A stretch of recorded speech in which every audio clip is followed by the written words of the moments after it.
listening to The Two Marks exclusively on the Pod Station.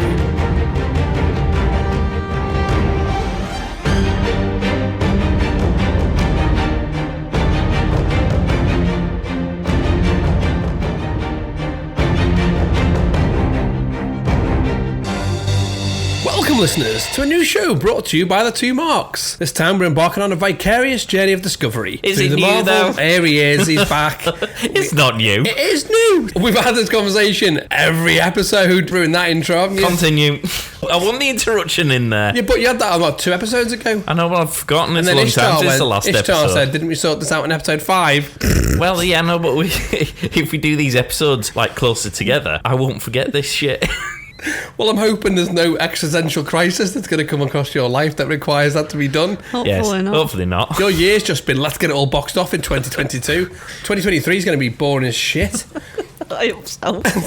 Welcome, listeners, to a new show brought to you by The Two Marks. This time we're embarking on a vicarious journey of discovery through the Marvel Cinematic Universe. Hold on to your hats as we follow one person's experiences watching all 29 movies in chronological order. This episode we're reviewing Avengers Age of Ultron. Welcome to the Marvel Marathon and a little bit more. Let me introduce my friend and co-host, Mr. Mark Pollard Ali. Hi, mate. Welcome back. I know. I'm not sure if I can remember how to do this. It's been that long since our last recording. Time will tell. In fact, we did promise, I think it was probably a couple of episodes before, that we would be much better about doing it. My apologies. We haven't, for various reasons that aren't worth going into. I'm assuming it's like riding a bike, but I did a spin class yesterday, and going by my competency in trying to ride that bike, which is the first time in a long, long while, I don't hold up much hope for this episode.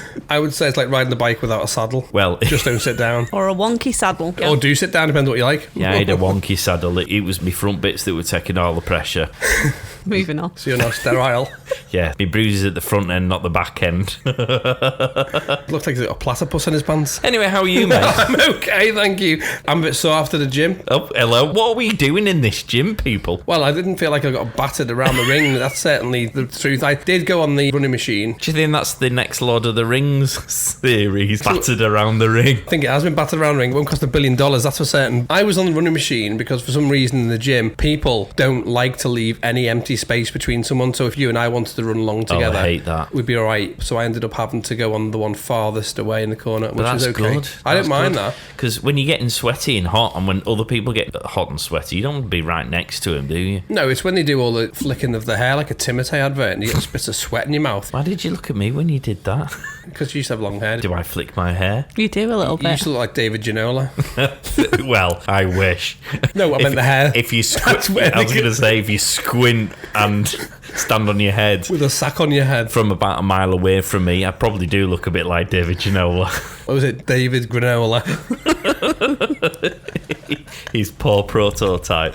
Yeah, Yes. just the hair. Because didn't you have a hairband or something? I had a man bun during lockdown.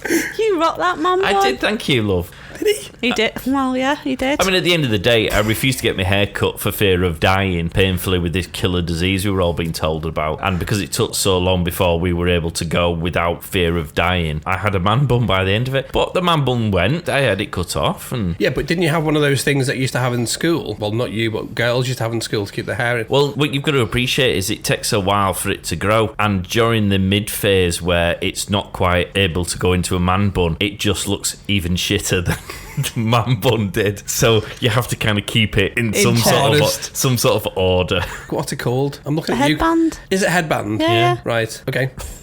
Looking to you for some I'm inspiration. not proud of it. Luckily, you were locked down. I'm not proud of it. Saw it. I've seen me childhood pictures more recently, and to be honest, there is a trend of bad haircuts that seem to run through my life story. So as far as they go, as against the man bun was actually all right, which To be doesn't fair, set the bar very high. I can't complain because I'm just glad to keep hold of what I've got. You wear a cap all the time to hide your hair. I do, because I was at rehearsals last night and the assistant director was saying, I wish you'd act without your hat on. I went, you don't want this off, I'll tell you. Because I said I've been growing this in case you need me to do it in a certain 50s style, which now we're 6 months away because it's just been postponed Well, already. you might have a man bun by the time it comes on then. Well, I'm hoping I'll have more hair. She was like, I wish you'd just act with your hat off. I was like, well, I would, but it looks like a bare settee underneath this. Very nice description, Latham. Yeah, it looks like a bomb's gone off in a pube factory. See, people, we can be self-deprecating as well as being generally rude to everyone else. I agree. I think if you can give it, you can also take it. That's what happens at the gym. That's why we're all bruised. Around the ring. Anyway, we should introduce our third member. I'm surprised she hasn't already gagged in. I have, kinda. The reason why we're doing this is our third person, who you may remember if you cast your mind back. Well, you may have already heard her multiple times already. Hi. Hi. Hi, Ish. Tell listeners who you are. Ish. You want to tell them Ish, or you just want to tell you who you are? I'm a person who's getting. Yeah, the gagger in it. Why are we doing this? We're doing this because I watched Loki and Wanda series. Then you persuaded me to get on the Marvel Well, you bandwagon. said you loved it, and I said, well, if you loved it, you might want to go back to the beginning and actually watch it. Yeah, because I through. wasn't ever really that interested in it until I met you two. So To we be are clear, here. did you watch Loki because you listened to our show? Yes, you did, actually. Is that the reason? Yeah, yeah. So you listened to our show Loki series. Power of persuasion. Oh my god, I totally forgot that. Yeah, Just while I'm here, for the record. yeah, totes. Historical Yeah, accuracy. just for the tape, she looked at me only at that point. I know, love, it must have been my dulcet tones. Who are you? Well, I've got the same name as you, so it was one of us.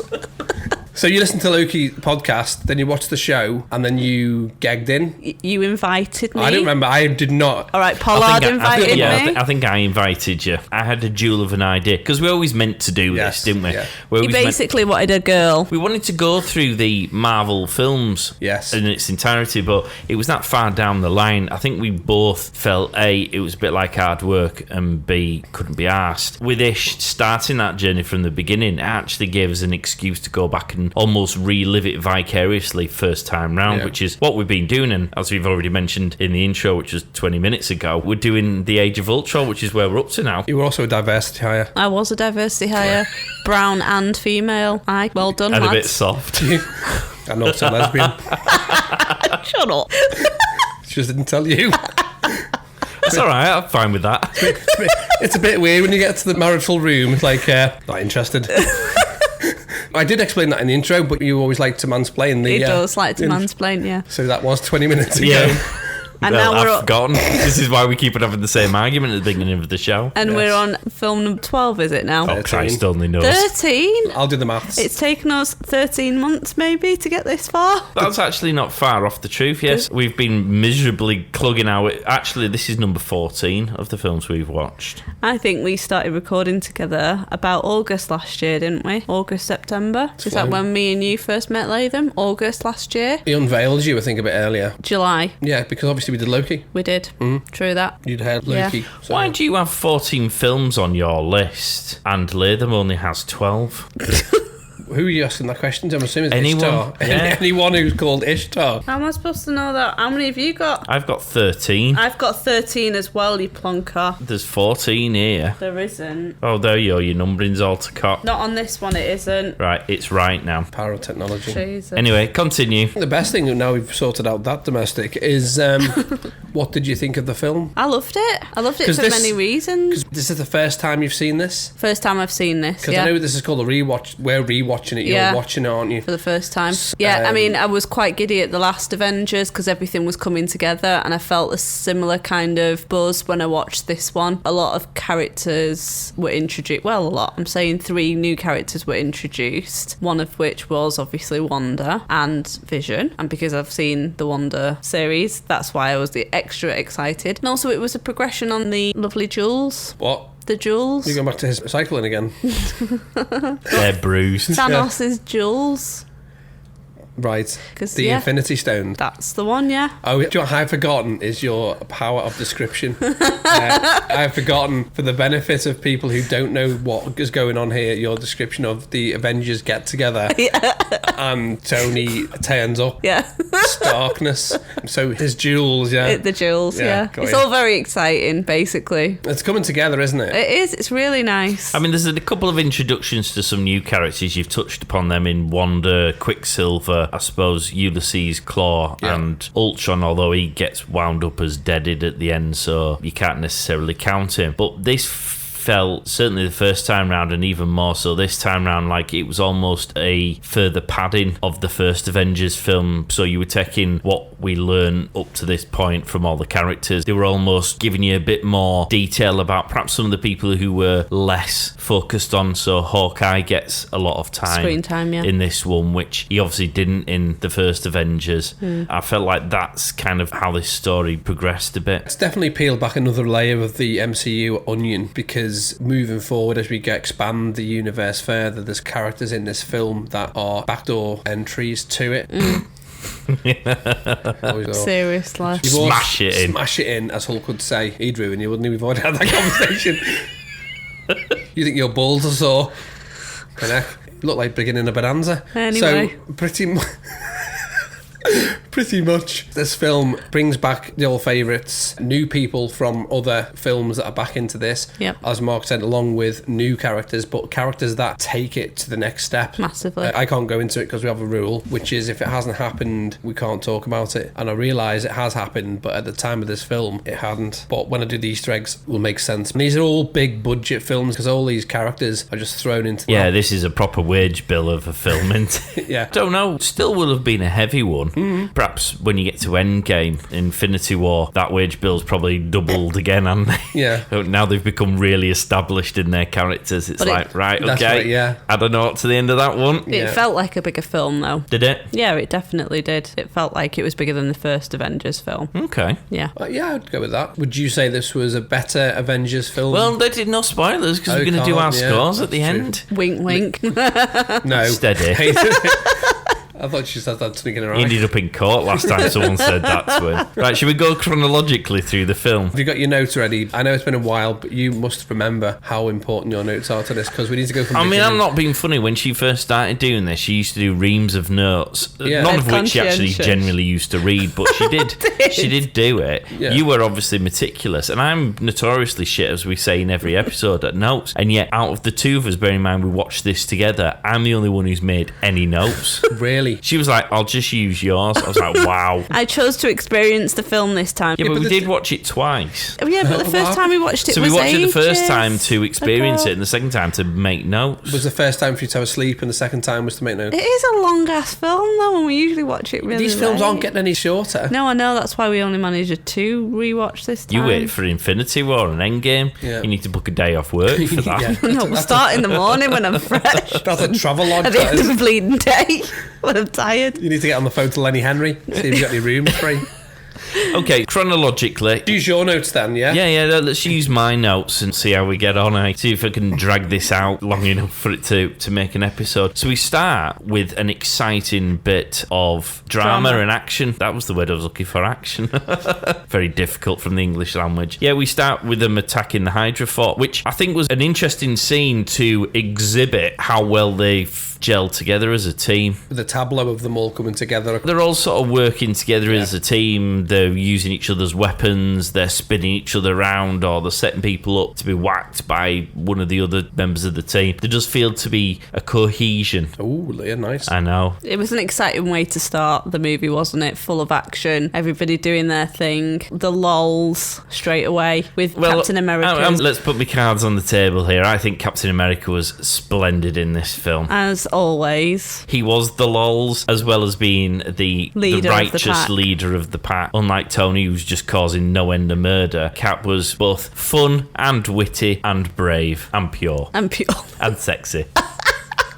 Your love affair is just so hilarious. But it is. I mean, it was funny, wasn't it? It was It had naughty fun. language. If you remember the last two episodes, you weren't overly happy because it was a bit more serious. Yeah, this is more my kind of thing, yeah. We talked about this before when we were doing the Iron Man films. Yeah. You are now starting to see a divide between where Tony Stark stands and Yeah. where Captain America stands. They're very at odds at And this by the end point. of this movie, drives it further forward to where this is going to culminate. You can see the cracks appearing, and you can see where people's divisions are Yeah, going to be. actually, that's interesting because I think my love of Tony's diminishing a little bit by the stuff that happens. Not that I love Captain America anymore, but I just think because of his single-mindedness in trying to do something and not really considering everybody else's perspective on it, I think that tears him down a little bit. He's not a team player, is he? He's not a team player at all. You're a HR guru. Where would you stand on bullying in the workplace with the way that they just keep on ribbing on Cap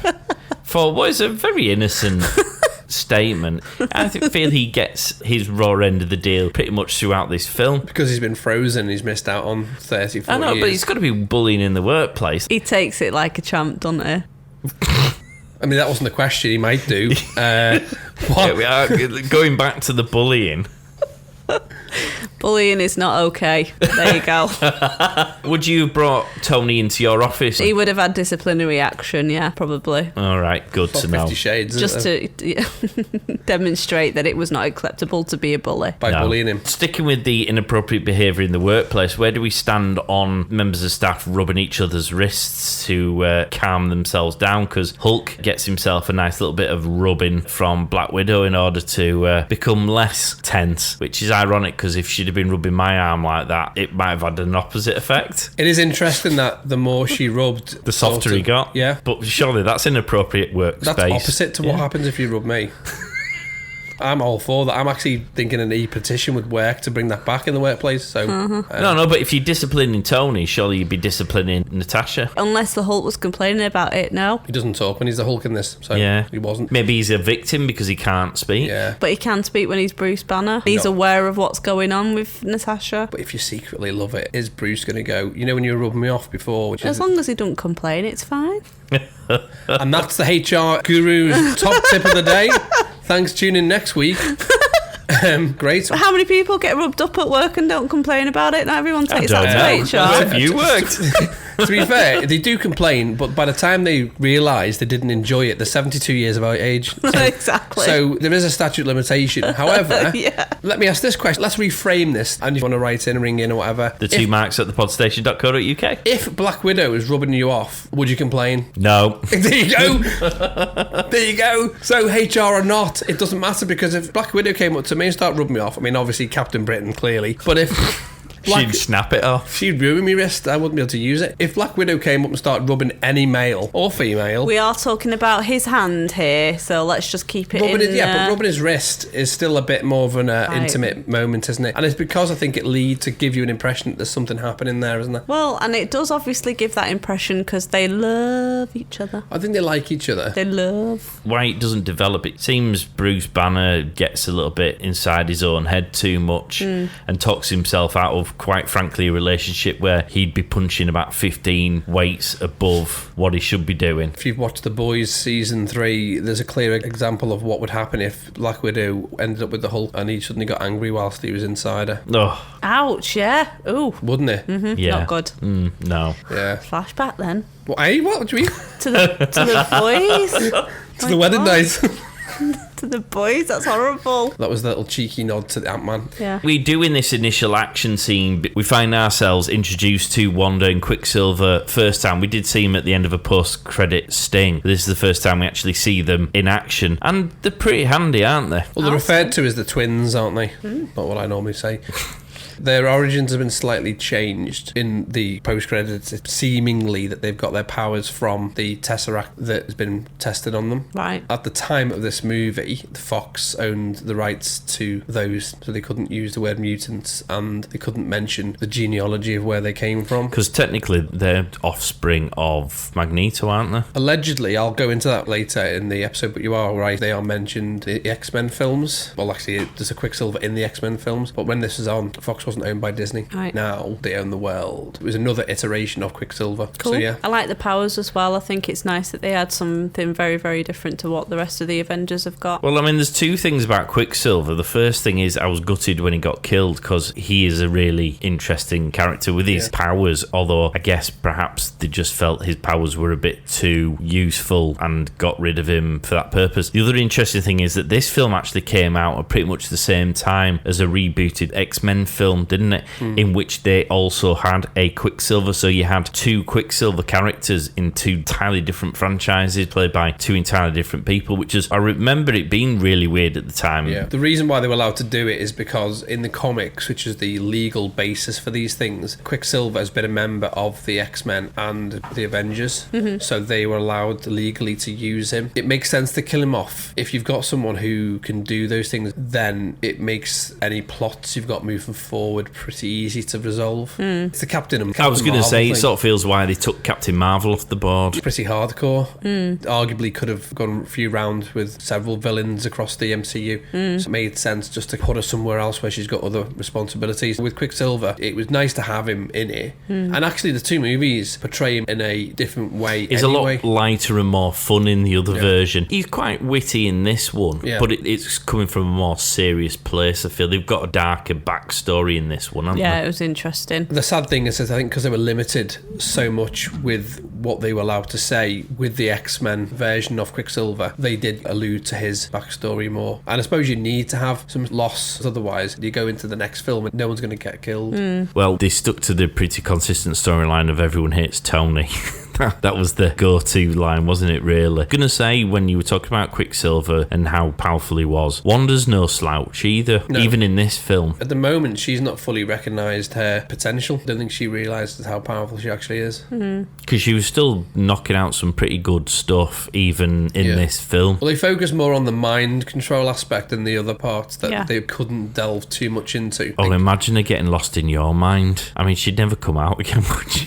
No, she'd be catatonic.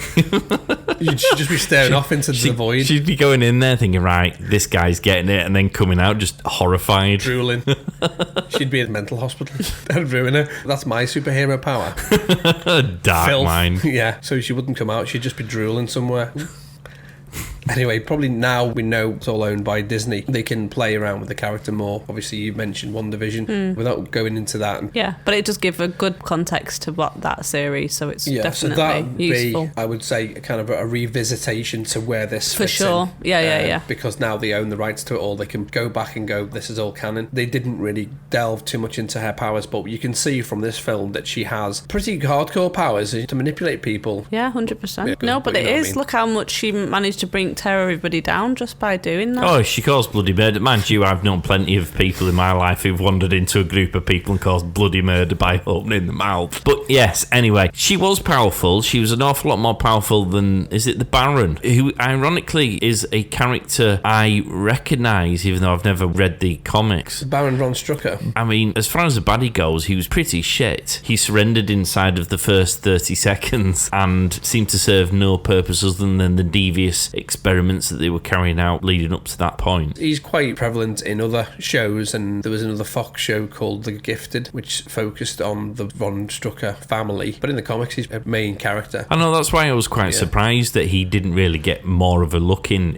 this film. Because he was a follower of Red Skull, there's so many characters within that you would spend loads of time on and the story wouldn't develop. It wouldn't go anywhere. No. I suppose. And I suppose that's why he did appear in Agents of S.H.I.E.L.D., or at least Dr. List did, and that mention of him, he experiments on people and was one of the main followers of Red Skull. It's good that they brought him in. What you want are cipher characters that allow the story to move forward. So you see him, you don't dwell too much, but you understand that he's been instrumental in these two twins being brainwashed to work on behalf of Hydra, and this is where their development happens. So he's just merely a cipher character, so it ends up being about the twins and how they interact with the Avengers. In amongst all of that, you've got Captain America and Tony Stark fighting against where they think their responsibility lies, because Tony Stark building his army Defense. and it goes back to what I've said across podcasts, how Tony Stark is instrumental in creating his own villains, because here's another example. Well, he physically does it, doesn't he? He does. With Ultron, Yeah, in his efforts, because he can physically do it. He's got the money, he's got the intelligence. I was going to say, does he get away with it because he pays for everything?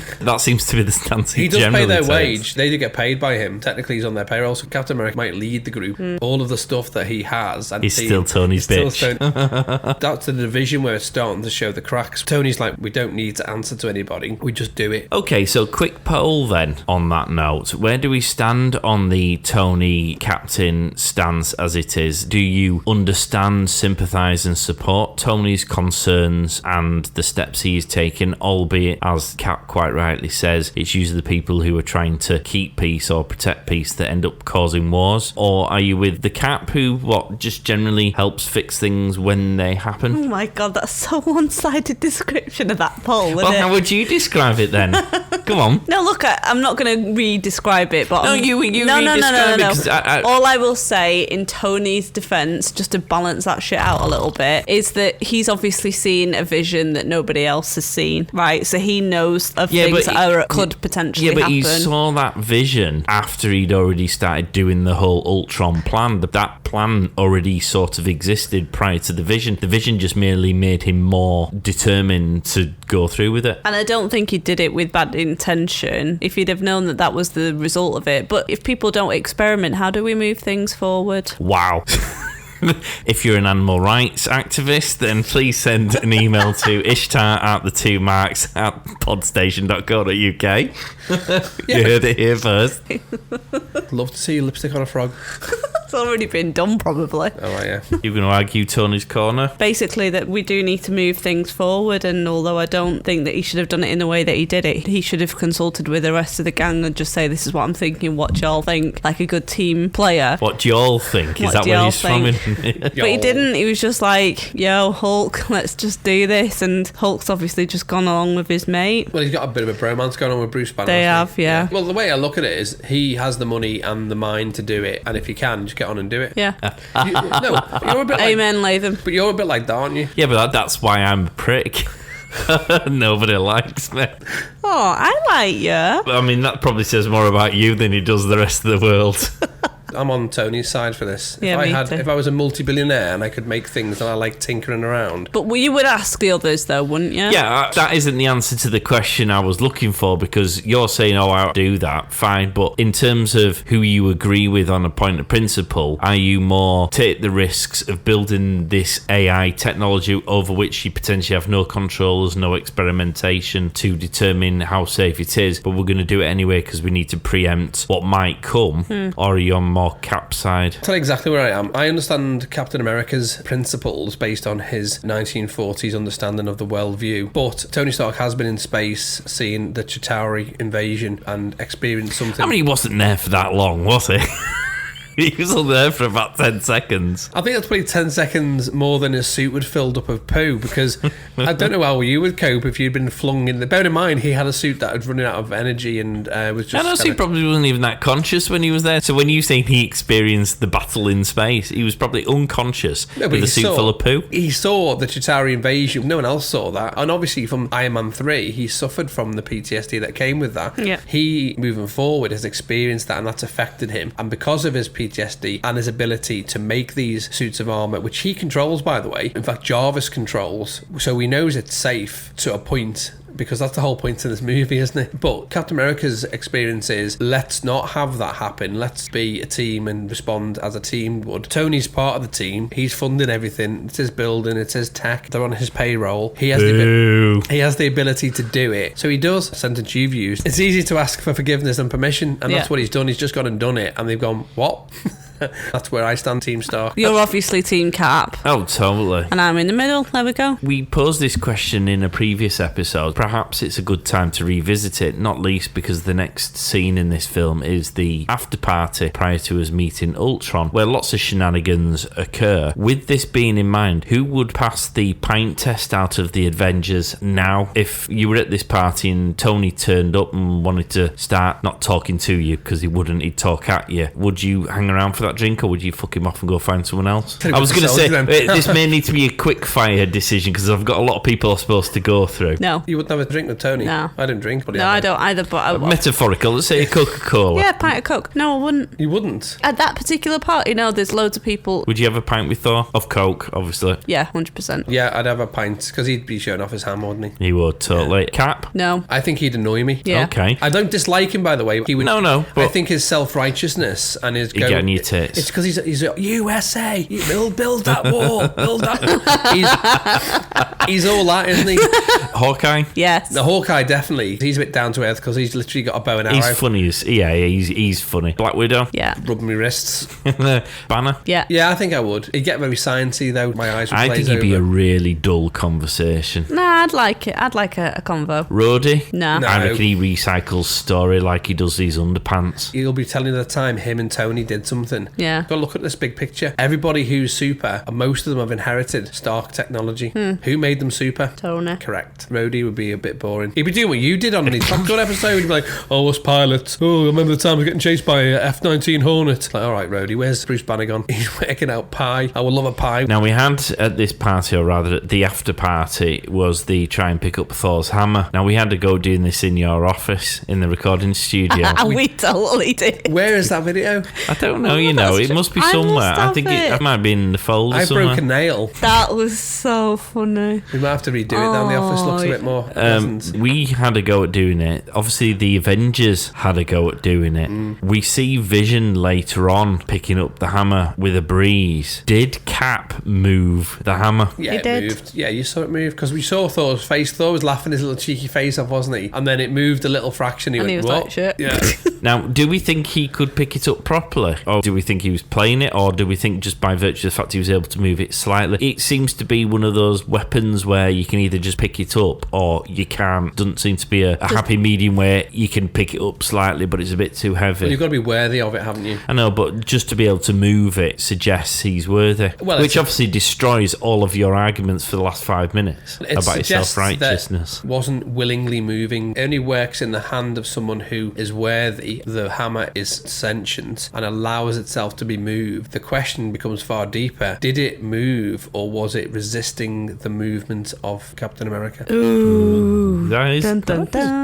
deep. I mean, on the basis I'm Cap, it moved because he's worthy. When you pick it up and just flick it round and that, it's because it's willingly happy to be picked up. But Cap's the kind of guy who would pretend he couldn't lift it up because he wouldn't want to Arrogant. embarrass Thor, or he wouldn't want to be the centre of attention that he's just picked it up. It's gegging in on Thor's thing, isn't it, really? But he put it out there to be, go and have a go with this. Yeah, no, but he didn't genuinely believe anyone was going to be able to move it. Did Hulk do it? No, the Hulk didn't have a go. Oh, no, he didn't, because he pretended to turn into the Hulk. He was Yeah, like, we "Rah." did, yeah. But the Hulk wouldn't be able to move it because I don't think Hulk is worthy. He goes round destroying cities and probably injuring countless innocent people. That doesn't strike me as an innocent, worthy human being. Well, person. Do I judge You you? say, There's two remember questions. on Team Cap. Are you worthy or are you strong enough to move it? Yeah, but it's not If about if that. It's magic. It won't move unless you're worthy. It will move if you're worthy because it'll allow itself to be picked up, but it will move if you're strong enough to move it. No, if it I won't. if I picked you up, right, and you purposely tried your best to force yourself down, I could probably lift you, but not as much as I would if you helped me. No, I disagree. I think in this instance, the hammer would not actually, move. No, I think he's right. No, he's not. Whether you're talking about physics, but I'm not. I'm talking about magic. Magic's different. Is it?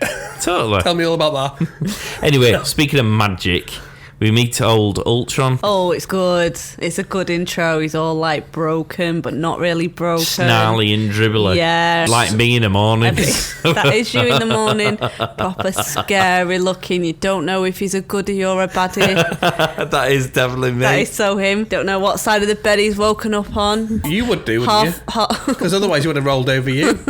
So you literally do know what side of the bed he got out of. I think she meant metaphorical. Metaphorical. Because he had yeah. the metaphorical pint on the way he's rolling metaphorically over you. Oh, I burnt me bum on the lampshade there. Yeah, I love it. There was a good intro to him. I like. Made himself out of all of the wasted components from Tony Stark's International Space Force. Yeah. Do you think he misses out on being as good a baddie in this film to say Loki was in the first one because we'd had an experience of Loki in the first Thor film, whereas Ultron is literally just this film, isn't it? So you don't really get the background, you don't get an opportunity to build or sympathise with him, because I kind of understand the logic of what he was trying to argue as being his philosophy, which led him to the decision he made. And to be honest, just walking through the streets on a day-to-day basis, I can't say I necessarily disagree that all humans are morons and we should just wipe us all out because it's probably the easiest solution. My God. But by the same token, I don't feel this film gave enough time for you to understand that story arc, and therefore I never really really gave a shit about him, if that makes sense. Well, I liked this villain. James Spader has just got a lovely voice. To have him doing the motion capture and the voice for it is just great. He's the baddie from Mannequin, that's all I can remember. Wow, you're going back a while. I am. Well, he's the baddie in Blacklist. I think he was a good villain, not one of these wet villains. Definitely not one of these stupid villains that Marvel's kicking out now. He followed through on everything he was going to do, which is what you wanted a villain. He did, but I just don't feel like I got enough time with him to care too much. He just felt like another dustbin baddie. You have him, he causes a problem, there's a bit of a kerfuffle, and then he ends up in the bin at the end of it. Yeah, but that's not the purpose of this film. The purpose of this film is bringing the twins in and showing that the team can, pull together even more, really. He's just a facilitator. He's not really... I know, but my point is that it was very much the same in the first Avengers film, where they were bringing the Avengers together and can they work as a team, blah, blah, blah. But the difference there was that you had Loki, who was a baddie we all very much bought into because we knew him from the first Thor movie, so we already had a bit of an affinity for him and his cheekiness. Cheeky? Yeah, his cheekiness. With Ultron, you don't have that. Yeah, but he's just badass, innit? Because you can't really kill him. Well, clearly you can, because by the end of it, he's Vision dead. does, but, You could say the same about a lot of the villains, because in this film there's a lot of villainy. The Hydra aspect of the twins. But binned off the twins, obviously hang around, but then they become goodies at the end. Then so you got Ulysses Claw. Ulysses Claw, now he was an interesting one. I think the reason they've introduced him because he's got connections to the wider MCU and the wider comics, is he's a, you call them dustbin villains, I would call him a stepping stone villain. Yeah. Because of his history with Ultron and of history with Wakanda, a lot of villains in this that need to box off. You've got your prime villain and you've got your subprime villains. Yeah. Don't give them mortgages. Well, you box them together, don't you, and sell them as a subprime villain. Strucker is like a cipher villain to introduce the twins. The twins are being manipulated to attack the Avengers. Separate to that, you've got the goodwill that Tony Stark's trying to do, has inadvertently created this super sentient AI, Ultron, which is what Tony Stark was going to call the system. And he happens then to form agreement with Ulysses Claw. And so you've got this meeting of minds there with the villains. There's got to be a reason why the Avengers come together. And it's because you can't really kill him, because once you wipe him out, you just create another robot that replaces him. I mean, I really liked Ulysses Claw. I would have preferred to have seen a bit more of him. He's another one they introduce, and he doesn't get used a lot. And then, unfortunately, can't mention it because we'll probably be covering it in a separate podcast. But he appears again, doesn't he? I mean, he does seem a bit harmless. Not sexual. He does mention Wakanda as well. Yes. Which was a big one. And vibranium. He has a lot of vibranium in his pantry. It was mentioned. Anyone who's seen Iron Man 2 would have seen it was on the map. Yeah. Wakanda. They already knew which direction they were going to go in. And Wakanda's famous for which superhero? Black Panther. And we haven't obviously come across Black Panther yet, but the fact that they're now blatantly mentioning it. Ulysses Claw's got a huge connection to Wakanda because he's a weapons trader, because Wakanda's the largest place for vibranium where the meteorite crashed, and a huge deposit of vibranium there. They make Captain America's shield made out of it. Black Panther, his suit is vibranium, which is not a spoiler, it's in the comics. So Ulysses Claw's connection to Wakanda and Ultron are well and truly documented in the comics. Sorry, his Iron Man suit, did you say he's made out of vibranium? Black Panther's suit. Oh, right, okay. Latterly, the nanotechnology is what he uses, which you saw in Iron Man 3. Ulysses stole some at some point, because now you know the connection between Wakanda. Yeah. I think Ultron would be good if he appeared again. With him being a computer program, there was only so much you could do with that, really, which is you could keep destroying all the robots and then you just put a magnet over it and he's dead. Or spill some water on it. Speaking of weapons, ignoring Tony, who in my opinion is just one big weapon. All right. Tell us how you really feel, because I'm not sure where you stand on this conversation. He does introduce the Hulkbuster. Yes. suit. Veronica. Yeah, Veronica, the Hulkbuster, because obviously Hulk tears in and destroys an entire city because Wanda's got inside his brain. Yeah. Well, I'm glad you mentioned that, because a lot of fans thought that it was introduced in Iron Man 3, but that was Igor, which is a heavy lifting suit. Right. He had all those suits, didn't he? Yeah, he had that one with the sort of the small head. Yeah, well, that's Igor. Right. Everyone thought it was the Hulkbuster suit. You're wrong. Does he name them all like that? We've all, does we've he? all got names. Yeah. Okay. We've got numbers and names. Yeah, All yeah, right. Well, Mark did. Obviously. That's why we have him. It's the only reason he's here. He's the brains of this outfit. Only came out for a loaf.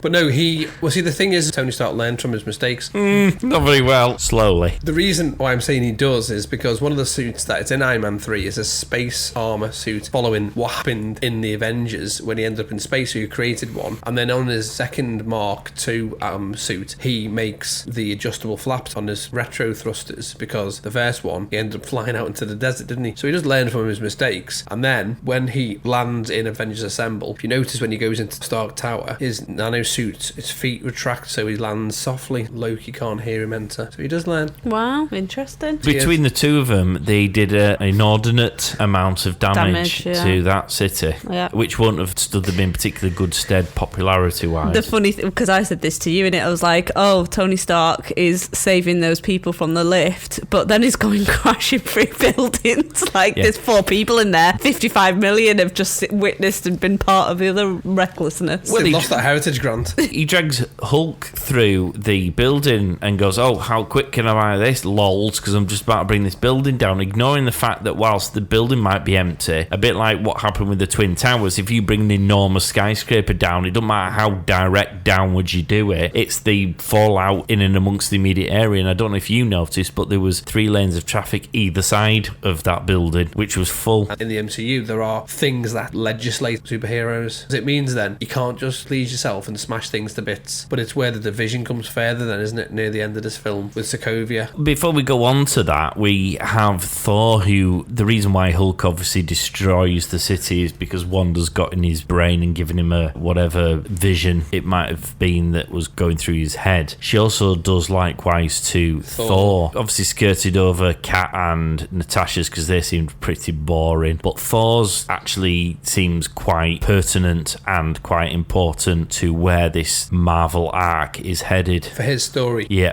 There's reference to the Infinity Stones in his vision, which we've obviously been picking up on as we've been going through these films. And he concludes at the end of this, and in fact we see as the post-credit sting that somebody, or we now know Thanos, is now after getting all of these stones, and the vision Thor has is very much of that, and it does seem to rock him quite significantly. Yeah. What was the pool scene? I don't get that. The what, sorry? Where he takes his top off and just gets in the water. Where he goes naked. into the water. What was the purpose of that? Water of sight flashback. To go back and relive what he saw. Part of his dreams, he gives the exposition of the Infinity Stones because it's the first time the Mind Stones referenced. Yeah. Previously, it's just been on Loki's scepter. Yeah. He's trying to recreate the vision he had courtesy of Wanda. Right. So he goes to that pool, which to see seems what to happens have magic next, power, basically. because he needs to see it again, because what he thought he understood, he needed to see again to be absolutely sure that he understood what it was that was going on. It was my understanding of it. Right. It all goes to shit, and they need to go and hide away somewhere because they're now no longer very popular, having leveled an entire city, and head to Hawkeye's home. Aww. With his wife and his kids. Yeah. I guess this is actually probably the start of the film. I think Hawkeye up to this point has had some brilliant moments. He was really funny in the initial action scene when he's firing the arrows and Quicksilver puts him on his ass. And then you've got the second time when they're fighting with Ultron, when he's with Ulysses Claw. Only this time he's a bit more savvy, so he's the one who puts Quicksilver on his ass. Yeah. And there's always a bit of witty bants that goes in and amongst that. We then obviously go to his house. So the film does feel very Hawkeye-centric, and not in a way which is particularly morose. It's actually quite an upbeat. This is quite a laissez-faire guy. He's happy-go-lucky. He's got a wonderful humour about him, but he's also under no illusions that he has no superpowers. He has no right to be where he is. He puts himself at great risk for doing that. He doesn't underestimate how much he's at risk, and he also has a huge amount to lose because he has a family who somehow seem to understand and accept his job, because I'm not sure there'd be an awful lot of job security in coming home if you were married to Hawkeye. You're talking about Laura Barton. She works for S.H.I.E.L.D. Ah, okay. She is in fact Agent 19, also known as Mockingbird. Right. That is why she appreciates it, because she's heavily trained, particularly in baton fighting. They don't mention that, but I think like you saw in Avengers Assemble, Black Widow and Clint Barton. Well, it was quite lovely, that friendship. You see it in Avengers, but this adds a really fluffy side to it. Yeah, and Natasha. And Natasha, yeah. That was really quite touching. But he is one of the few who has a family. It makes sense that if you're going to have a film like this, that you maybe have a little bit of levity where you go back home to see your family, because the others don't, No. they're all either working on the next mission. Yeah. You don't have anyone to go back to. No. Tony Stark's a playboy and Thor has a love interest, but he's off in Asgard and stuff like that, whereas Clint Barton's got a family and kids. Yeah. And DIY projects. Yeah. He's on a homestead, isn't he? He's got a farm, Yeah. he's got cows to milk. Whatever you do with them. Milk Logs cow. to chop. It's lovely. Yeah. If the Avengers came to your house, what would you have them do first? Obviously, his wife makes a beeline for Tony to fix the tractor. Yeah. But yeah, only because that was really the Nick Fury's in the barn, but I can't tell you that Nick Fury's in the barn. I know, but still, if the tractor needs fixing, you definitely would. Yeah. Cap, straight on the logs. Pardon? Yeah. Why have you given him a tandoori? He's chopping up the logs. Sexist. What's everyone else doing? Help with the Sunday lunch, innit? I think what I would have... Yeah, but do you think Natasha's any good in the kitchen? Nah. No, she'd burn all everything. She'd be She's rubbish. shit at Yeah. cooking. I just don't think she's got it in her. She'd burn an egg. I would have her kidnap my neighbour. The one who keeps leaving his bins out too long. Yeah, you would. Yeah. Assassinate him. Just gone. Well, there's only 2 houses in my road, so it'd obviously be empty, and I'll put a bid in for it. What would you get Thor to do? Yeah, you could put up some... He can put up pictures with his hammer. yeah, you'd have huge massive holes. Build that extension. Well, you'd have Quicksilver doing that, wouldn't you? Dead quick. Will he do the he's not there, is he, foundations, now? innit? Oh, he's no, gone you now. couldn't, yeah. Right. He would have been handy, but he was a baddie at this point. Right, I would have... Oh, we're not including the baddies at this point, then, no. No, because they've got to be around at the house. It's the Avengers. It's Right, the okay, people well, who I'd were have there. Tony's army building extensions. Yeah, but Tony's army wasn't there. It was at the beginning. They've just come No, back from a I'm mission. talking about in this scene. There are a set number of people there. What are you going to do with the people who were there? Don't start adding people in. Rule breaker. But he's hardcore, isn't he? He's forgotten. He wasn't as hardcore before, he forgot. He's like Monica from Friends. Stick to the rules, it'll still be fun. Yeah, It's- all right. It's not the same question if you start going, well, we could bring this into the equation and we could bring that into... It's our show. We can do what we want. So I can't have Doc Ock in this. I mean, you can't even really use Banner and Natasha because Okay, well, why don't you go they're through- schmoozing in the bedroom, aren't they? Why don't you go through the list and we can apply think the function. You've got moment's over. Natasha's assassinated your neighbour. Yes. Cap's cut all your wood up. Tony's fixing the tractor. Hawkeye's finishing off the DIY projects he's left half done when he last buggered off. Well, that's his wife he left. Thor's putting up pictures. Who are we missing? Who have we missed off? Bruce Banner. What's he doing? Because he's doing fuck all. He'll be in the kitchen experimenting on the latest ingredients in a nice, lovely meat pie. Okay, yeah, and I think that's it, isn't it? I mean, I haven't got a tractor, so Nick Fury's trying to Fury's hiding in the in the barn. What's he doing? Well, he's put the eye patch on the wrong eye, and he thinks he's blind. He could be milking cows, couldn't he? With one eye? Well, he might be milking wrong thing. Anyway. Oh, the lols. Moving on. Right, I've got Hulk and Matt. That's obviously a typo. I meant Nat. That would have been a different scene, wouldn't it? We move on to the cradle, Yeah. which we find contains a new character, Dun dun dun. the Vision. The Vision. Love it. The Vision. The Vision. How excited was I when I saw Vision? I know, but you have no context because there's a big gap between WandaVision and this Yeah. film. Now, in tracking the cradle, we come across a long-lost friend in the IT search department that Tony visited. Did you spot her from Picard? Dr. Gerata. Oh, eyeballs.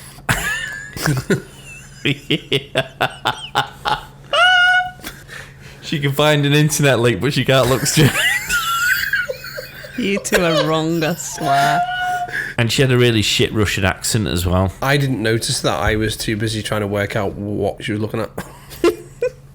It took me 20 minutes to work out and she's off screen. It's funny how you watch a programme and you go, I remember her. They find Jarvis. Now, this is interesting because I just wanted to get your feedback on Friday, because Friday is Jarvis's replacement, which Friday is introduced, I presume it's Girl Friday. No, it's just called Friday. Was introduced when Jarvis first gets purportedly destroyed by Ultron. There's a soft, lilted Irish accent going on. Do we like Friday-ish? I can't remember who Friday is. I think that speaks volume, doesn't it? Yeah, she's the female voice. You know, Tony's voiceover computer that does everything for him. Oh, right. That's the replacement for Jarvis when he gets bumped off by To be Ultron. honest, I totally missed that. I think that says a lot about Friday, doesn't it, then? Well, Friday's the AI for his new suit. Right. But Friday is an acronym for Female Replacement Intelligent Digital Assistant Youth. Right. Because How many brain cells have you used up remembering that could have been put to better use? All of them Oh, today. yeah, I'm starting to drool later. I have actually just messed myself as well, so something wasn't working. But there are two others you haven't mentioned, which is Jocasta and Tadachi. Right. They're on the screen at the same time. He's looking through his protocols, and Jocasta's a robot Ultron built in the comics to be his bride. She promptly betrayed him and joined the Avengers, and Tadachi is just another backup natural language user interface. Okay, are those Easter eggs then that... They're things that were in the scene. Well, Friday has been used, hasn't it? But that's where that came from. But there's relevance in the comics for those. Because we're not getting Jarvis's voice back, because Jarvis is now in a new shiny body. Love it, but I can't tell you why. Boo. I award you 25 passive-aggressive points. The one thing that stuck in my head from the cradle part was when they were trying to steal the cradle back off Ultron. Go Natasha for being a badass, getting in the I know plane. she is. She's amazing, is Natasha. I think the phrase, how would you like to take the package, it was one that stuck with me. Of course it was. Of all of that scene. Yeah, said by no Amazon driver ever. Yeah. Yeah, they just throw it at your Yeah. door these days. Yeah, if you're lucky. Well, I got a delivery today. It was delivered to a workman next door to my house. Yeah. If they'd like to be a sponsor of the show, the two marks at thepodstation.co.uk. And also, Dave, can I have my parcel back? No, but obviously she disappears at the end of this, doesn't she? After being the badass and the main person trying to get this vestibule. Vestibule. That's a word I've not heard for 25 years. Oh my god. What century are you from, pray tell? Yeah, she gets gutted. Well, she doesn't get gotted, she gets captured. Well, that's the same thing. Well, getting gotted to me means Sounds getting killed. killed. Not if you're from Manchester. But I would think if you were from Manchester, it means exactly that. To be honest, you get gotted just by being in Manchester. Cheeky. No. Right, she gets kidnapped, yeah? Yes. Right. Well, Vision is the new character. What can you say about Vision now that will be useful for us in our journey going forward? Because he's a familiar character from the comics, but of course, for people like me, I mean, obviously, the first time I watched this, and it should be the same for Ish, that we know nothing about who Vision is or what he is. All we do know is that he was clearly pure of heart to pick up the hammer, although he does seem to be someone I wouldn't want to have a pint with, because a bit like, well, for the reasons you didn't want to have a pint with Cap, because he'd be all righteous and boring, I do feel Vision falls even more into that category. Well, obviously he's got a Jarvis vibe about him, and Jarvis was always a do-gooder, wasn't I he? thought Jarvis was quite funny. Yeah, Jarvis is the equivalent of like an AI butler, isn't it? Yeah. Which, if you know from the TV show Agent Carter, you'll know that actually the name of his butler was in fact Jarvis. So that's homage to that. And Vision is an embodiment of Jarvis, rather than being an AI, is now a sentient, practical, physical being of Boringness. both Ultron and Vision made their appearance in Avengers 57 issue at the same time. They've got a long history of being in the comics. This particular movie doesn't dwell too much specifically on those. MCU do that, they retcon stuff and they change things as Vision's got a long history and probably too many spoilers to go into. But He seems quite powerful. and obviously he's a conduit for one of the stones. Yeah, well, I guess what I've just said there makes perfect sense when you consider he's got one of the Infinity Stones in his fod. But again, that there is another way to take the story forward. We're in phase 4. You have a clear idea of where things are running to. But you don't lose Paul Bettany then, do you? No. What you've actually got is, instead of having just the voice of Paul Bettany, you've got Paul Bettany Well, in. basically what you mean is that Paul Bettany goes from just being a voice to he has to get his lazy ass into shape to get into that suit.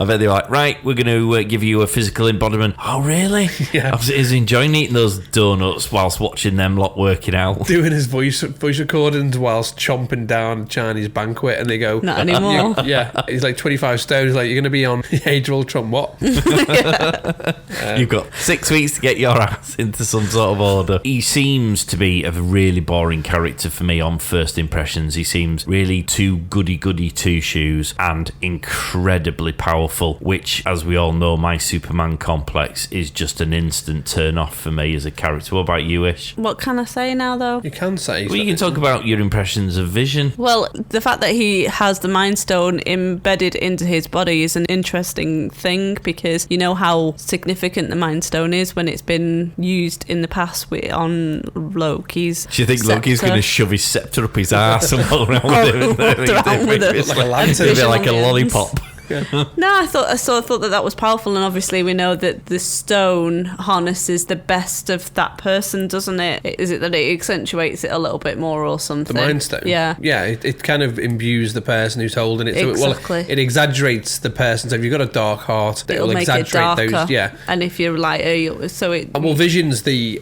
opposite counterpoint to Ultron. Yeah. So Ultron's got the way he has because he's seen all of the negativity of humans. Vision has had the best of what he's seen. Ultron is me in the morning and Vision is me in the evening. or you in the morning and me in the morning. More likely. That's true. Okay. You in the morning, boring and righteous. Noted. Moving on. Wow. I feel like I'm witnessing this unravel in front of my very eyes. And obviously having the stone, which gives him the power, he is very powerful. He's very practical, moralistic, ethical, by the book, follows rules. You know what rules are like. Yeah. Captain America and him would be besties, wouldn't Well, that's the thing. They do share certain Principles of life. Don't get me wrong. I love a good principle. I stand by certain principles, but I do think sometimes. Rules are there to be broken. Well, no, I don't think that. But I do think Really lay them. that's one of my. You stood out on that limb, didn't you? That's one of my principles. Don't break any rules. I like and get caught. Yeah, I like to work in areas of grey. Let me say, I'm not always black and white. Life matters. But you could be you could be my baby. I don't want to break a rule, but I'll bend it. There you go. There you go. That's okay. The one thing they did try and bend was Sokovia. Yeah. And wipe out all of humankind. Ultron was trying Yes. to do that, just to clarify. Yes, of course, yeah. The Avengers are a little bit full on with their response. It wasn't all their fault, though. There was a lot of destruction, but it was pretty much. I don't think it was the Avengers' fault. It was Tony's fault, because if Tony hadn't done what he did in the first place, then we wouldn't have had that situation. But once Ultron had created 40 billion robots, there isn't an awful lot you can do but destroy them all. Yeah, but they did try and minimise the impact. And best of all, Cap got in the amazing line of, if you get killed, walk it off. Fabulous line. And the twins turned. See, it disturbs me every time you two say the twins. All I can think of is boobs. Well, that changed the whole sentence to when the twins turn. It was like inverted nipples or something. What's going on? The twins turn. Such a wrong un. It's like a Stephen King novel. Turn into goodies. Bloody hell. Well, yeah, I mean, because they realise, don't they, they've been manipulated massively by not only Baron von Strucker, but also by Ultron. Because they've already been that way inclined, and he's been tarnished by what he's seen. It's an easy thing for them, isn't it, just to kind of follow that narrative? But there was such a human element to that, isn't it, that they didn't just continue to be baddies even though they saw the bad that was happening. They actually had something inside of them saying, we can't support this, unlike a lot of the people that work with Hydra. Yeah. They flip-flop.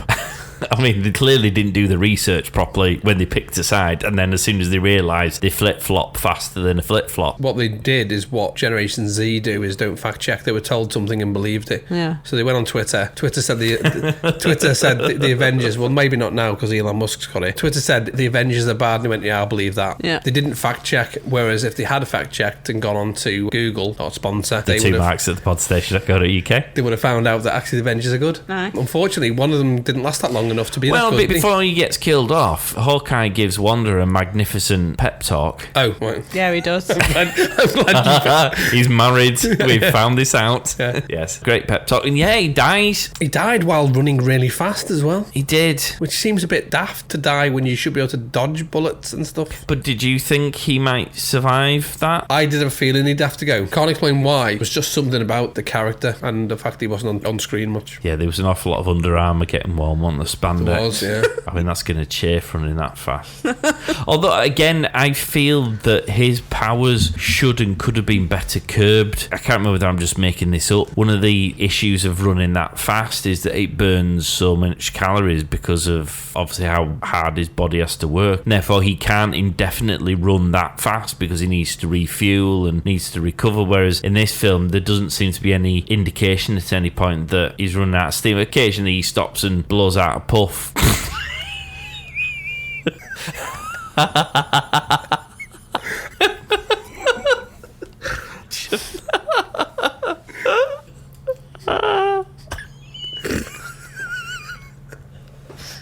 Glad that you can laugh at your own jokes.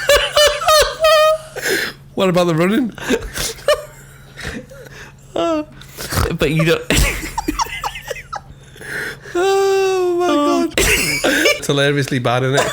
I think you're getting mixed up with The Flash, but you're not wrong. Yeah. I think The Flash has laboured more on the physiological impact to be able to run ridiculously fast, and you're probably not wrong. But anyway, I mean, he's dead now, so who gives a shit? Matter. I mean, it was a good advert for Under Armour. Yeah. But let's be honest, The Rock does that better, doesn't he, when he wears all their stuff? Absolutely. The next generation of Avengers, sort of almost the wrap-up scene for this film. Tony disappears off to do Tony things, and Bruce Banner's nicked a ship and buggered off somewhere in a sulk, and it pretty much seems to leave Nat and Cap as the only two original Avengers. Thor's gone off to investigate the stones. We're almost left in that hangar with what appears to be the next gen of Avengers, really. They don't seem as impressive, I have to be honest. It's like a low-calorie version. It does. I don't feel the same affinity for Rhodey or for the Falcon. They're all side characters at the minute, aren't they? But we don't know enough about him, that's why. Well, the Falcon's not in it yet, is he? No, he is. Yeah, he was Cap's mate in The Winter Soldier, and then they brought him in for 2 seconds in this one. Yeah, I forgot. It just shows you how... Exactly, yeah. It's literally like a Diet Coke version of the Avengers, isn't it? Like Avengers Light. And as I've mentioned, the end of film post-credit spoiler is Thanos, but the Thanos, because up to this point we've kind of seen a Thanos, Josh Brolin, who did the voice, and we haven't seen him face on being proper Thanos, which was quite exciting, although he's got a massive testicle chin. Which you always talk about. Such a boy. He did do the voice for Thanos, he just didn't do the motion capture for him. His colours changed, haven't they? Yeah, the people were skitting that he looked a bit like Oompa Loompas. one of the villains in Power Rangers. They were recoloured him. I'm not sure whether that's racist or not, but probably is these days. But he's been darkened with the bald chin. You can't believe what your trousers look like after that cycling accident you had yesterday. Purple Balls, which is a Prince song, artist formerly known as. Does that mean it goes on the list then? I think, even though it's a post-credit scene? I suppose technically it could do, because he's been in the film, but I mean, I would be slightly offended if you've based on that 2 seconds of put him in. Although I guess the gauntlet itself does give us an indication of how bad shit's about to get, because the gauntlet is, of course, the Infinity Gauntlet. Which means what to those people who are not familiar with the comics? The whole point of this gauntlet is that it's the facility that has the power to hold the stones. So at the moment, mere mortals like us touch a single stone would probably just evaporate. Yeah. This gauntlet is designed to have all 6 of them. Now, you would have seen this gauntlet in Thor, the first film, as one of the artifacts that was hidden in the basement. This kind of ramps it up now, because if you remember, Thanos has instructed other people to do his bidding. This now means he's going to... From like the Guardians specifically is where he started this. Yeah, so he's going to roll his sleeves up and literally get this show on the road himself. I mean, going by the rules, it shouldn't really be included, because I included Thanos at the last post-credit scene. Well, not Thanos. I did what's-his-face, didn't I, Ronan? You did Thanos. I did Yeah, Thanos. but we don't know anything about him in this MCU world. In a second, after the Easter eggs, we'll come on to the ranking of the film and of the characters. And generally, my principle for the characters is that we have to have known them in order to make an assessment of where they are. And you still could argue you don't know him. So that's your favourite part of it? No, not at all. It's an exciting part of the film because of post-credit stings that we've had up to this point. They always do tend to leave you thinking, oh, it's exciting, what's coming next. This is like a massive mic drop moment of what's going to come over the next however many films it's going to be. Yeah, because what you've had prior to this is a very Hitchcockian approach where you've had glimpses, sort of a bit like Jaws, where you know there's something in the water. You've seen a flipper and the woman scream and a bit of blood, but whereas now in this, he's just gnawed someone's leg off. Oh, yeah. And just popped up and gone, fine, I'll do it myself. You're now aware that you're bleeding profusely. Well, with that glove, you would. Easter eggs. We've mentioned the Infinity Stones and Thanos, mentioned by Thor when he was doing his exposition. The line that gives a bit more power to Thanos' approach is that he said, fine, I'll do it myself. Prior to that, it was Loki and Ronan the Accuser who was given the job. We've mentioned Friday, Jocasta and Tadashi, who were the AIs that were in the film. Stan Lee gets another cameo as a World War II veteran and says Excelsior, which is his iconic phrase. Well, actually, then he goes, Yeah, because he's drunk, isn't he? I thought you were drunk in that version. That was... Yeah. The connection specifically with Ultron in the comics, it's slightly different because the Maximoff twins first meet him when he's wearing a red shroud and was introduced in the comics as the Crimson Cowl. But this story has slightly changed because in the Ultron Unlimited comic, the character invades a fictional East European country with an army of robot drones, whereas this story slightly touches upon it with the fact that it's Sokovia, another fictitious Eastern European country. Joss Whedon just liked the idea of that. Falcon makes a comment leaning towards the Winter Soldier when he was looking for that inverted commas missing person. That kind of tells you that there's still the ongoing investigation to where the Winter Soldier is and what's going on there. Veronica gets mentioned, and Veronica's reference to the Archie comics, Veronica Lodge, and Betty Cooper, which was the rival to that character who shares her name with Betty Ross, who's the love interest of Bruce Banner. So I thought that was quite a nice one. Tony Stark apologises to Hulk for bringing up Puny Banner, which is a reference to the comic book phrase where Hulk and his alter ego used to have hostility between him as Hulk and him as his human counterpart. War Machine's back. Yeah. He's obviously got... Hear the excitement in our voices. Recycling them shitty stories. He's got rid of the red, white and blue paint job, hasn't he? Bit Trumpian. He might be in that chafing armour. I would rather prefer him than the other guy that was going to play him. Oh, he's definitely the better of the two roadies. I don't mind this roadie. I jest slightly. He's okay, but he's not one of my more favourite characters when you've got this ensemble. When you've got everyone else like, all right, and tag along. Wakanda, we mentioned, that's the source of vibranium. We saw it was the metal that made the shield for Captain America and introduced in the MCU in Iron Man 2. Ulysses Claw gets his first cameo because his connection to Wakanda's well and truly placed in the comics, where he stole a crate of vibranium from Wakanda because he's a weapons and arms dealer. In the comics, he changed his names to Claw with a W. Oh, I've got a friend who changed the name from Kate to Kate, which was Cait, just because. Okay. Is he one of them? Well, he changed this because his dad was a Nazi. Okay, perhaps slightly more understandable. So I would say no. But distance, he doesn't become a weapons dealer, so... Well, unless Katie's now a weapons dealer. Taking the moral high ground because your dad's a Nazi feels slightly... Also, just putting W on instead of, UE doesn't really change it that much, does it? The other thing, which we haven't mentioned specifically, he loses his arm to Ultron during their altercation, continues the running gag of someone losing an arm. I think their left arm, so in the 5 movies that have happened, someone loses an arm. Helen Cho gets a cameo. Now, she is only notable for being the mother of Amadeus Cho, who is a kid who becomes a super genius teenager. That's an amazing name. Amadeus Cho. No, super genius teenager. Is that the superhero? That's my album coming out. Helen Cho is the go-to doctor for the Avengers, but her son, that isn't mentioned, but in the comics, is a super genius. And my prediction here, which I'm just going to throw out there, he becomes the best friend of the demigod Hercules and sometimes went on adventures with him, particularly one where he was saving Zeus from Hades. I'm not going to say any more on that. That's a bit random. Well, it will be on first listen, but in about several episodes' time, it won't be. Jane Foster, she gets a mention, and when he's in his water of sight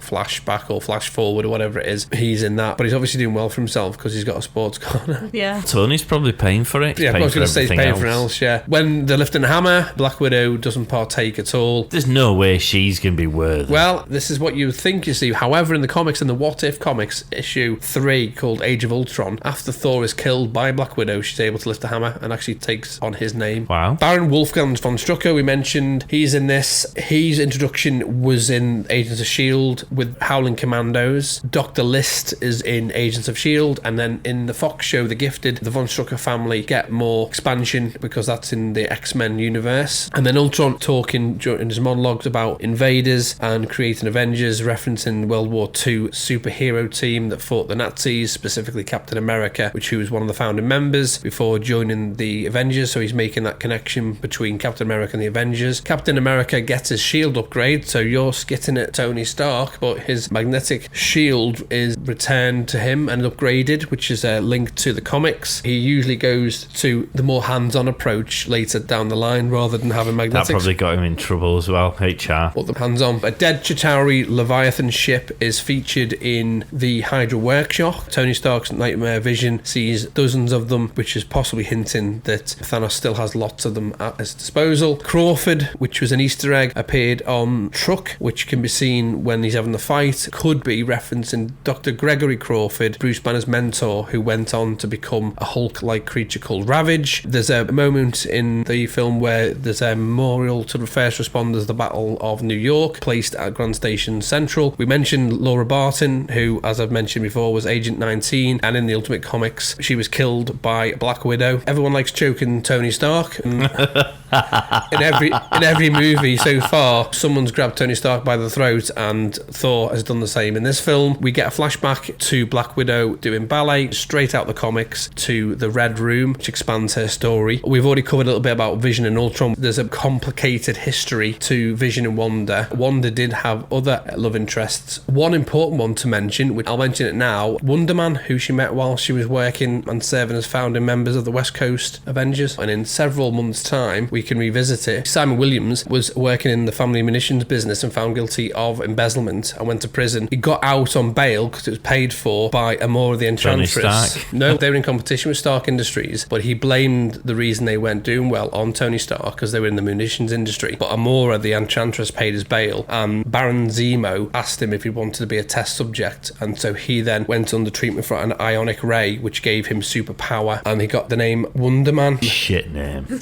Quicksilver and Wanda, they're referred to the twins, but people might have forgotten the fact that actually they are brother and sister in X-Men and also in the MCU now. They were adopted, but the real mother was a lady called Natalia Maximoff, who was the previous Scarlet Witch, and her father, who for a while was established as Magneto. Wanda Maximoff is also, who's known as Scarlet Witch, is a Romanian transient sorceress. There is evidence that in fact they are orphans, but were enhanced by the High Evolutionary, which is a name to listen out for, at Mount Wundagore. So there you go. And then there were massive cameos: Nick Fury, James Rhodes, Sam Wilson, Peggy Carter, Maria Hill, Eric Selvig, Baron von Strucker, Hemdall, Thanos, to mention. Sorry, it should go ching, ching, ching. Every time you mention someone, there's that small money in the wage bill. Pepper Potts, Jane Foster mentioned. Ching. Joss Whedon filmed a short cameo for Loki, but it was cut. And then there's new characters including Vision, Ultron, Maximoff twins, Helen Cho, Laura Barton, Ulysses Claw. Finally, the very last scene, just as all of these low-calorie version Avengers are getting together, just before it's cut, Captain America is just about to say those immortal, magical word, Avengers. Fuck it. Done. Yeah. That, my friends, is it. It's all she wrote. Fabulous. Well, there was plenty to unpick there. Now on to my favourite part of the show, which is the ranking, the Fallout section. Each time we do one of these films, we rank out of 10 the film we've just watched, and we place it in what is becoming a longer list, a compiled list of our Marvel movies up to this point. Ultimately, with when we get up to date with these films, we should have a list of where we rate all of these movies. Who wants to go first this time? Because I'm pretty certain I went first last time. I'll go first. Okay. Do you want my old list? Yeah, go on. Old favourite list, movie-wise, was 1, Guardians of the Galaxy 1. 2 was Guardians of the Galaxy 2. What did you give them out of 10? 10 out of 10. Yeah, both. But you're saying that we know it. 9 out of 10 for the second. Third was Avengers Assemble, 9 out of 10. Fourth was Iron Man, 9 out of 10. Fifth was Iron Man 2, 8 out of 10. Sixth was Thor, 7 out of 10. 7 was Captain America First Avenger, 7 out of 10. It's really freaking complicated. 8 was Captain America Winter Soldier, 7 out of 10. 9, Iron Man 3, 6 out of 10. Thor Dark World, 6 out of 10. Captain Marvel, 6 out of 10. And Hulk, 1 out of 10. Okay, where are we going to be putting this one? Avengers Age of Ultron, 9 out of 10, coming in at number 3. Number 3, so it's below Guardians of the Galaxy 2. But above Avengers Assemble. So you think this film is better than Avengers Assemble? Yes. Wow. Because there's new characters being introduced and Thanos had a bit more time. Thanos had about 5 seconds. That's all right. I like the way that I like the direction this is going. That makes no sense whatsoever. It makes sense to me, shut up. Runtime 2.5 hours, Thanos time 1 5 second. minutes. 5 minutes? You mean 5 generous? seconds, whatever. No, I liked it. I like the new characters. I like the direction it's going. It's interesting. It's getting bigger than it was last time, so there. She said. Lay them. So my existing top 10 is number 1, Avengers Assemble at 9 out of 10. Number 2 is Iron Man at 9 out of 10. Number 3 is Captain America Winter Soldier, 8 out of 10. Number 4 is Iron Man 3, 8 out of 10. Number 5 is Iron Man 2, 8 out of 10. Number 6 is Guardians of the Galaxy, 8 out of 10. Number 7 is Guardians of the Galaxy 2, 8 out of 10. Number 8 is Captain Marvel, 8 out of 10. Number 9, Captain America First Avenger, 7 out of 10. And number 10 is Thor, 7 out of 10. I'm just doing top 10. No, 10. Number 11 is Thor Dark World, 7 out of 10. And number 12 is Hulk, 6 out of 10. So there's already quite a big difference between our top 10s. Where is this one going? First of all, I'm going to give this 8 out of 10. Okay. Why break that habit of a lifetime? It's like we've not been away, isn't it? And it's going above Captain America Winter Soldier. Wow. So number 3 in your list. Yeah. So you think this one's better than... Oh, no, sorry. Just making that up. I can see Avengers Assemble is top. I'm just talking shit. Why change a habit of a lifetime?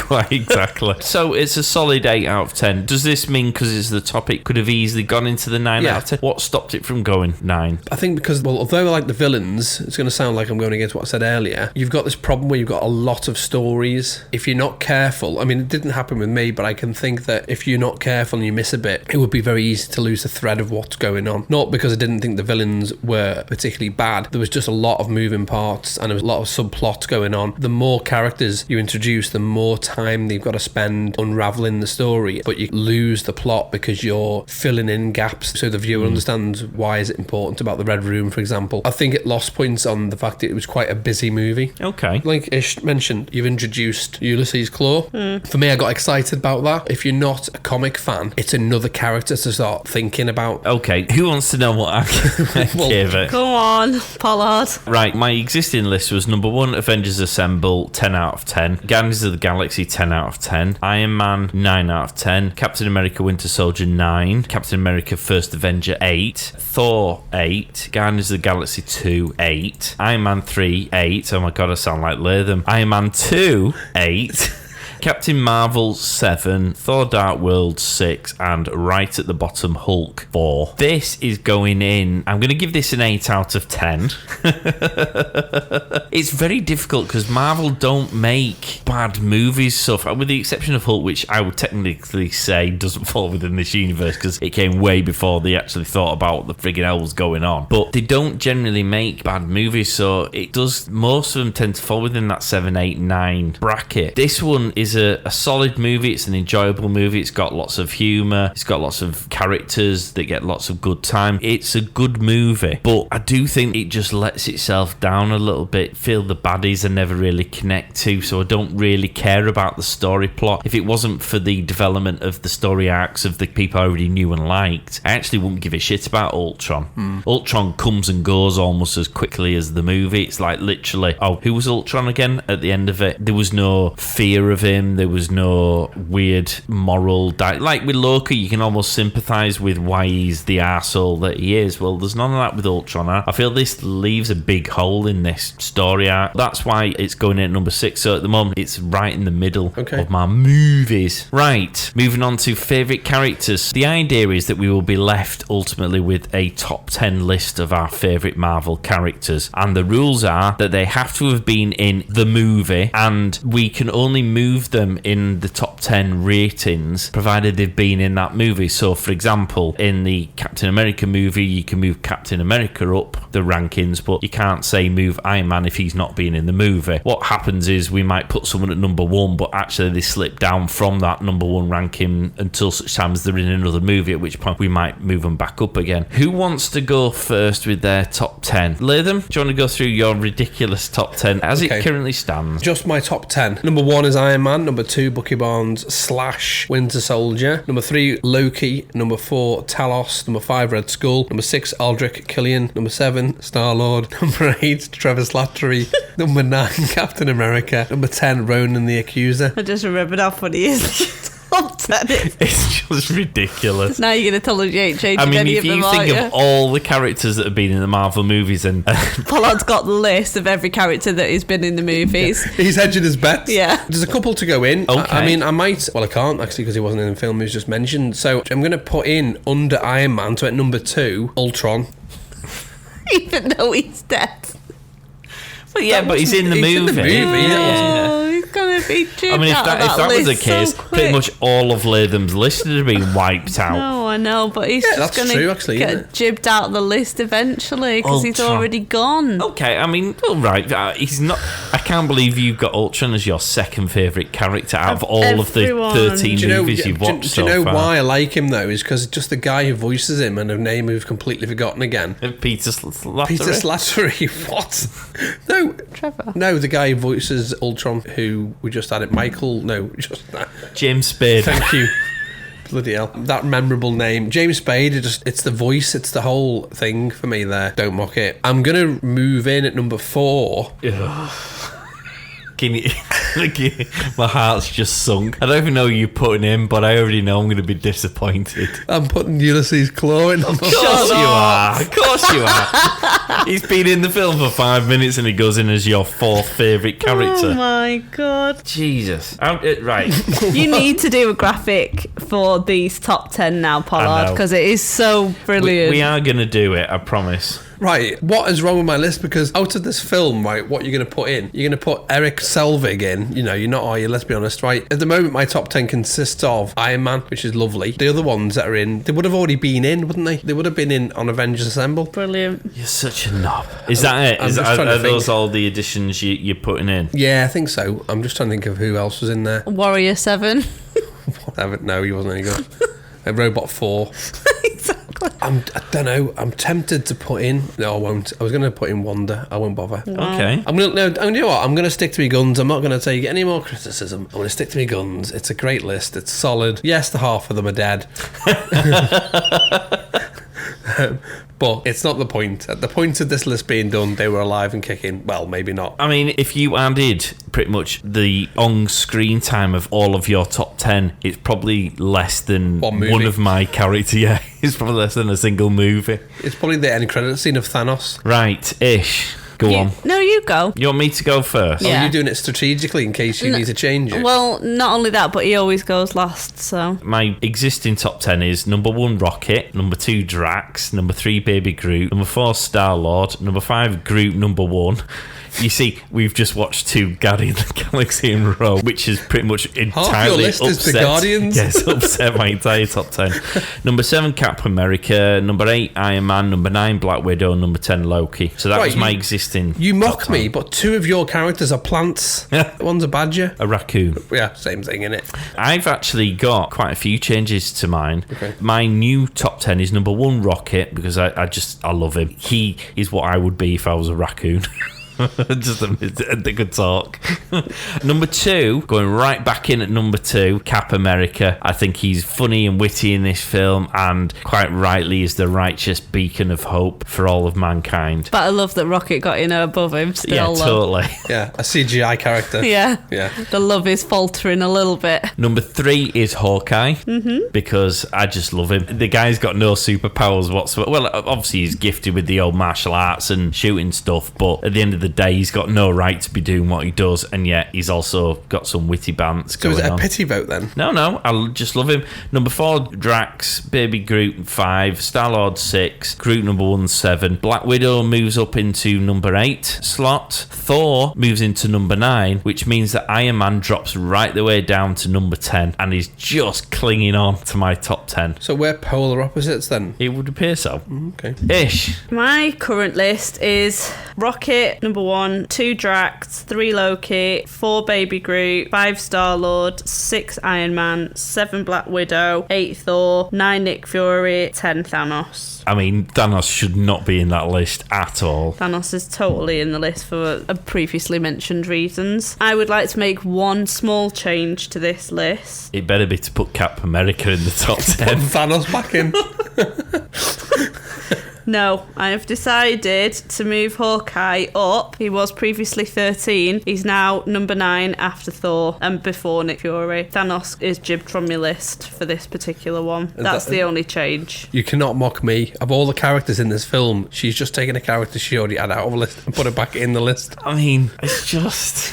Listeners, you've got to understand my list is by far the best because half of Pollard's list, right, is a couple of trees. It's like a forest and a beaver, and it's the Guardians. That's 50% of your list. And mine as well, to be fair. It's not in my top 10. I've got Cap, Thor, Iron Man, Black Widow, and Hawkeye. Yeah, but your rest of your list is 2 trees and the Guardians. I know, but they'll probably work their way out the system because group number 1 will probably work his way down the list at some point. Well, I imagine they will, but you've got a lot. Because he's dead, so he's not going back in again, is he? No. But yes, okay. Well, let us know what your thoughts are. Are we right? Are we wrong? Do you agree? Do you have other thoughts? Send us your list. Let's compare. We'll read it out on the next episode if you do. Which one are we watching next? On the basis that neither of you seem to know the answer to that, shall I answer the question myself? Yes, please. Well, do you know what it is? It's Ant-Man. Okay, cool. And then...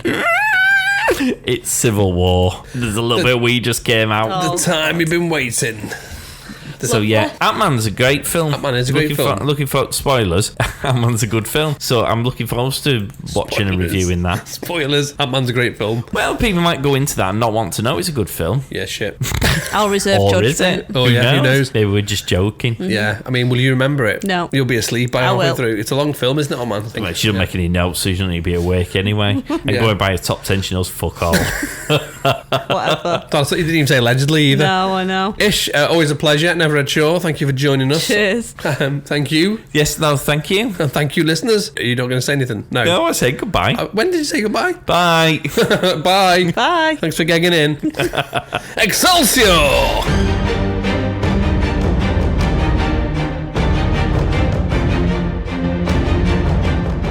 Get social at the 2 Marks on Facebook, Twitter, and Instagram. Also check them out on YouTube.